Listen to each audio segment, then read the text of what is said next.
ये मैं इसलिए कह रहा हूँ कि अ, जब आदमी को एक अपॉर्चुनिटी मिलती है तो वो अपने राज्य के हित में काम करना चाहिए।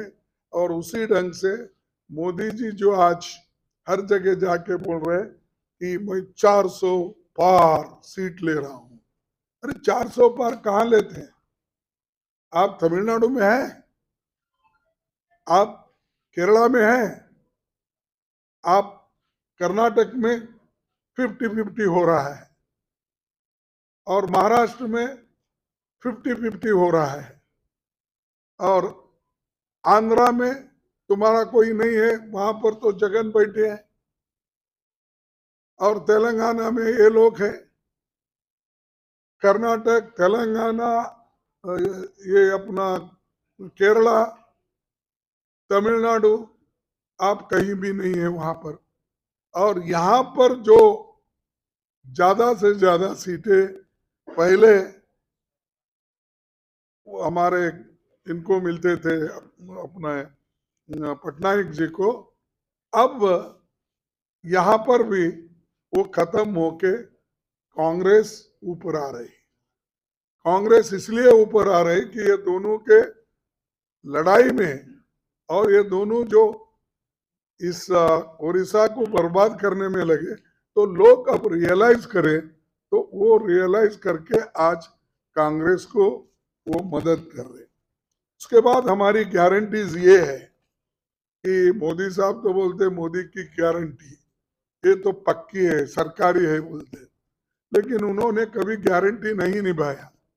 15 लाख की गारंटी उन्होंने निभाई, 2 करोड़ नौकरियां सालाना देने का उन्होंने निभाया, किसानों की आमदनी डबल करने का उन्होंने निभाया, और उसी तरह जो उन्होंने कहा वो एक भी नहीं करे।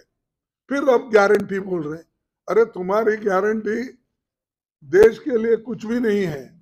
देश पूरा, तुम्हारी गारंटी मीन्स पेट्रोल ज्यादा करना भाव, डीजल ज्यादा करना, एलजीपी करना, उसके बाद गैस का प्राइस बढ़ाना, फर्टिलाइजर प्राइस बढ़ाना, और उसके बाद औषधों का जो दाम है वो बढ़ाना। ये सारी चीजें आप क्या, ट्रैक्टर के ऊपर जीएसटी डालना, ट्रैक्टर के टायर के ऊपर जीएसटी डालना, ये सब तुम्हारे काम। ये है, मोदी है तो ये मुमकिन है। तो इसीलिए हम आज के दिन ये चाहते हैं कि आपके माध्यम से पूरे देश में ये जो हमने एक माहौल तैयार किया है जनता के लिए, और ये लड़ाई जनता की है। जनता खुद लड़ रही है मोदी के खिलाफ। जनता उठी है, नौजवान उठे हैं, वो लोग लड़ रहे हैं। और उसी लिए तो हमने 5 न्याय और 25 गारंटी हमने तैयार की है। खास करके युवा न्याय, नारी न्याय, किसान न्याय, श्रमिक न्याय, और जनगणना के आधार पर लोगों को मदद करना। और उसी लिए तो जातीय जनगणना करके लोगों को जो मदद कर सकते हैं वो करने के लिए हम कटिबद्ध है, हम फर्म है, वैसा हम पूरा करेंगे। उसके बाद में मैंने लखनऊ में कहा था कि कल, तो ये क्या है, जैसा कि हम यूपीए 2 में फूड सिक्योरिटी एक्ट लाया, और उससे ही गरीबों का आज पेट भर रहा है। नरेगा का स्कीम लाया, उससे ही लोगों को फायदा हो रहा है। उसी के बाद राइट टू एजुकेशन हमने लाया, उसी से बच्चों को, विद्यार्थियों को फायदा हो रहा है। ऐसे कई चीजें हैं हमने किया बगैर बोले। हम कभी नहीं बोले कि हमारी एक गारंटी है इलेक्शन में, लेकिन सत्ता में आने के बाद यूपीए सरकार 1 और 2 में सब कुछ किया। इन्होंने एक काम किया कि नोटबंदी किया, और नोटबंदी होने के बावजूद भी अगर अदानी अंबानी के पास ट्रक भर भर के पैसे निकल रहे हैं, टेम्पो में अगर पैसे निकल रहे, तो ये लोग क्या कर रहे थे? नींद कर रहे थे।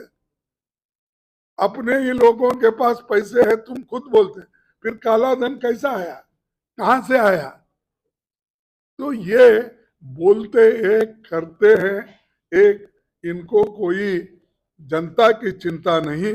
इसीलिए हम अब 10 केजी जो 5 पहले उन्होंने घोषणा की थी, लेकिन हम इससे पहले भी 35 केजी तो हम सबको देते थे, और हमने जो शुरू किया इसमें फिर हमने एडिशन करने का सोचा, और ये 5 केजी के बजाय 10 केजी हम करेंगे, ये हमारा इरादा है, और इसको आगे और बढ़ाएंगे।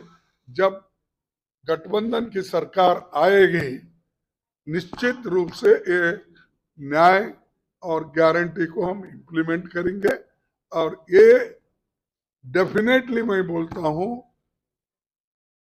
बीजेपी की सरकार केंद्र में नहीं आने वाली है। मैं ये आंकड़े के साथ आपको बताया कि ये स्टेट में तो उनका घट रहा है, ये राज्यों में भी चलेंगे, ये राज्यों में भी उनके घट रहे हैं। अब फर्ज करो कर्नाटक में एक ही सीट थी, हम तो वहां पर 10-12 ला रहे, तेलंगाना में 1-2 थे, अब तो हम वहां 10-12 ला रहे हैं। फिर इनके पास कौन से ऐसे आंकड़े मिले जो 400 पार? मैं समझता हूं 200 से ज्यादा ये सीट उनको आएंगे नहीं, इनकी सरकार बनेगी नहीं, हमारी गठबंधन सरकार की बनेगी। हमारे पास उतने नंबर है उनको रोकने के लिए और सत्ता से बाहर करने के लिए।